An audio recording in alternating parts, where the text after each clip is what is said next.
നമ്മൾ ഓരോരുത്തരും എത്ര ആളുണ്ട്, നമ്മൾ ഓരോരുത്തരും പലവരല്ല.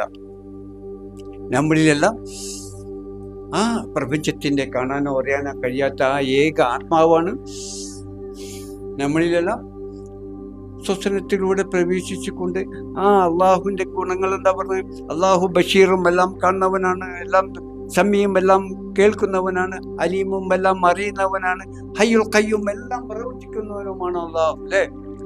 നിങ്ങളും അത് തന്നെയല്ലേ? ഞാനും അത് തന്നെയല്ലേ? ബഷീറും സമീവും അലീമും കണ്ടും കേട്ടും എല്ലാം അറിയുന്നവനും ഹയ്യുൽ ഖയ്യൂം എല്ലാം പ്രവർത്തിക്കുന്നവനുമാണ്.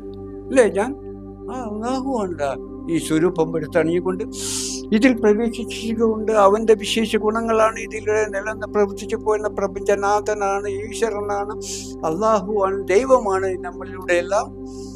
നമ്മളെല്ലാവരെയും സൃഷ്ടിക്കുകയും സ്വരൂപത്തെ സൃഷ്ടിക്കുകയും ഇതിൽ പ്രവേശിച്ചുകൊണ്ട് ഇതിലൂടെ എല്ലാം നിലനിന്ന് പ്രവർത്തിച്ചു പോയിരുന്നതും പ്രപഞ്ചനാഥനാണ്, ദൈവമാണ്. ഇപ്പോൾ ഇവിടെ മതം, ആ മതം, ഈ മതം, മറ്റേ മതം, ഹിന്ദു, ക്രിസ്ത്യാനി, മുസ്ലിം, പാർസി, സിഖ്, എവിടെ മതം?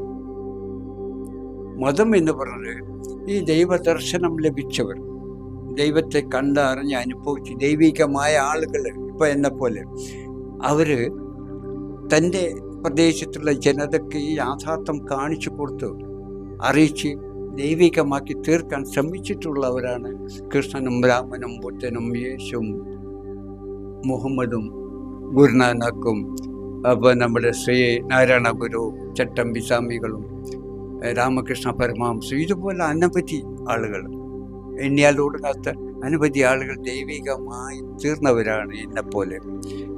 അവരെല്ലാം നമ്മൾക്ക് ഈ ഭൂമിയിലെ മനുഷ്യർക്ക് അന്ധകാരത്തിൽ മുഴുകിയിരിക്കുന്ന ദൈവത്തെ താൻ ദൈവമാണെന്ന് കാണാതെ അറിയാതെ ഏതോ ദൈവത്തെ കണ്ട് ദൈവ ദൃശ്യമായ ഈ മനുഷ്യനെന്ന് പറഞ്ഞുകൊണ്ട് ഇവനെ തന്നെ ആക്രമിക്കുകയും അവനെ വിഷമിപ്പിക്കുകയും വേദനിപ്പിക്കുകയും നശിപ്പിക്കുകയും ചെയ്യുന്ന ഈ അന്ധകാരത്തിൽ മുഴുകിയിരിക്കുന്ന മനുഷ്യരെ, നിങ്ങളെല്ലാം ഏകമാണോ?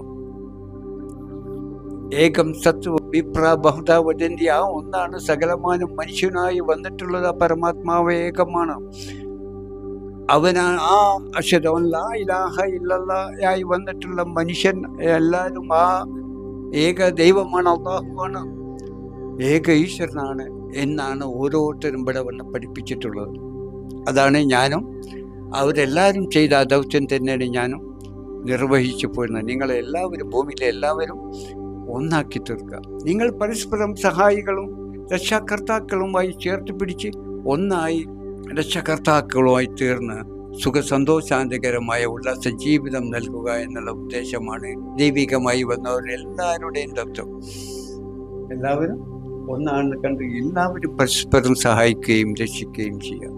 അത് അവന് വണ്ടിക്ക് പൈസയില്ല, അവന് പോകാൻ കഴിയുന്നില്ല, നമ്മളിതിപ്പോൾ കൈൻ്റെ കൊടുക്കണം, അവന് ഭക്ഷണമില്ലെങ്കിൽ ഭക്ഷണം കൊടുക്കണം, വെള്ളം കൊടുക്കണം, അവന് മരുന്ന് കൊടുക്കണം, ആവശ്യമായതെല്ലാം കൊടുത്താൽ ഇവിടെ പ്രശ്നമുണ്ടോ?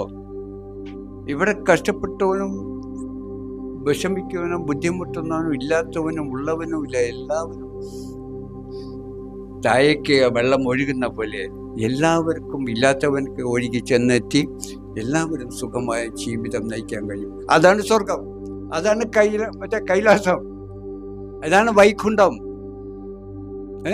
ഈ വൈകുണ്ഠത്തെ, ഈ സ്വർഗത്തെ സൃഷ്ടിച്ചെടുക്കാനാണ് ഇവിടെ ദൈവികമായി വന്നവരെല്ലാവരും ശ്രമിച്ചിട്ടുള്ളത്. പിന്നെ അത് കൃഷ്ണനാണ്, വേറെ മതമാണ്, അത് രാമനാണ്, വേറെ മതമാണ്, അത് യേശുവാണ്, വേറെ മതമാണ്, അത് മുഹമ്മദാണ്, വേറെ മതമാണ്, ബുദ്ധൻ വേറെയാണ്, ഗുരുനാനക്ക് വേറെയാണ്, ശ്രീ നാരായണ ഗുരു വേറെയാണ്, രാമകൃഷ്ണ പരമഹംസം വേറെയാണെന്ന് പറഞ്ഞ് അന്ധകാരത്തിൽ മുഴുകിയിരിക്കുന്ന നമ്മൾ വേറെ വേറെ കണ്ട് പരസ്പരം തല്ലുകയാണ്. ഞാൻ ആരെയാണ് തല്ലുന്നത്? നിങ്ങൾ ആരെയാണ് തല്ലുന്നത്? നിങ്ങളെ തന്നെ. ഈ പ്രപഞ്ചത്തിന്റെ ആകമാനം ആത്മാവായ ഈശ്വരനും അള്ളാഹും ദൈവവുമായ ആണ് എല്ലാ സ്വരൂപത്തിലൂടെ നിലനിന്ന് പ്രവർത്തിച്ചു പോരുന്ന നാം ഈ ഓരോ സ്വരൂപത്തിലൂടെയും ദൃശ്യമായി വെളിവായി നിലനിൽക്കുന്ന ഈ ദൈവത്തെയാണ്, അള്ളാഹുവിനാണ് നിങ്ങൾ ക്രൂശിക്കുന്നത്, നിങ്ങൾ തല്ലുന്നത്, നിങ്ങൾ വേദനിപ്പിക്കുന്നത്, നിങ്ങൾ അതൃപ്തിപ്പെടുത്തുന്നത് എന്ന് നിങ്ങൾ അറിയുന്നില്ല. അത് അറിയിച്ച് എല്ലാവരും ചേർത്ത് പിടിച്ച് ഒന്നായി കണ്ട് പരസ്പരം സഹായികളും രക്ഷാകർത്താക്കളുമായി ഇവിടെ സ്വർഗലോകത്തെ സൃഷ്ടിക്കുക എന്നുള്ളതാണ് ദൈവത്തിൻ്റെ പ്രപഞ്ചനാഥൻ്റെ ഉദ്ദേശ ലക്ഷ്യം. അതാണ് നമ്മളെ ഉപനിഷത്തുകൾ പറയാൻ മറ്റേ ഭാരത ദർശനത്തിൽ പറഞ്ഞു, ഏകം സത് വിപ്ര ബഹുധാവതി. ആ ഒന്നാണ് അദൃശ്യനായ, കാണാനോ അറിയാനോ കഴിയാത്ത ഈശ്വരനാണ്, ദൈവമാണ്. ആദ്യ ജ്യോതിയായും പ്രകാശമായും സകലമാനുമായി പ്രപഞ്ചമായും അർദ്ധനാരീശ്വരനായ ശിവമായി ഇലാഹായി ദൈവസ്വരൂപമാണ് ഈ പ്രപഞ്ചം, ശിവനും ഇലാഹുമായ പ്രപഞ്ചം. അദൃശ്യനായ ദൈവം ആ പ്രകാശത്തിലൂടെ വിത്ത് മുളച്ച് രൂപം കൊണ്ട ദൈവസ്വരൂപമാണ്. ആ ദൈവസ്വരൂപത്തിൻ്റെ ഉള്ളിലെ, തൻ്റെ സ്വരൂപത്തിൻ്റെ ഉള്ളിലെ വിത്തിട്ടാൻ മുളക്കുന്ന ഗർഭമായ ഭൂമിയിലേക്ക് ആ ജ്യോതി പ്രകാശം തന്നെ ബീജമായി ഇറങ്ങി വന്നുകൊണ്ട് തൻ്റെ ചെറുരൂപത്തിൽ പ്രപഞ്ചത്തിൻ്റെ അല്ല ശിവൻ്റെ ഇലാഹിൻ്റെ ചെറുരൂപത്തിൽ ദൃശ്യമായ ശിവനിൽ നിന്ന് പിറന്ന ശിവ അവതാരവും ഇലാഹിൽ നിന്ന് പിറന്ന ഇല്ലല്ലയും പ്രപഞ്ചത്തിൽ നിന്ന് ദൃശ്യമായ ചെറുപ്രപഞ്ചവും ആണ് നമ്മൾ. എല്ലാ ജീവജാലങ്ങളും മനുഷ്യ സ്വരൂപവുമായി കൊണ്ട് ദൃശ്യമായി ആ ദൈവമാണ് ഇതിലൂടെ എല്ലാം നിലനിന്ന് പ്രവർത്തിച്ചത്.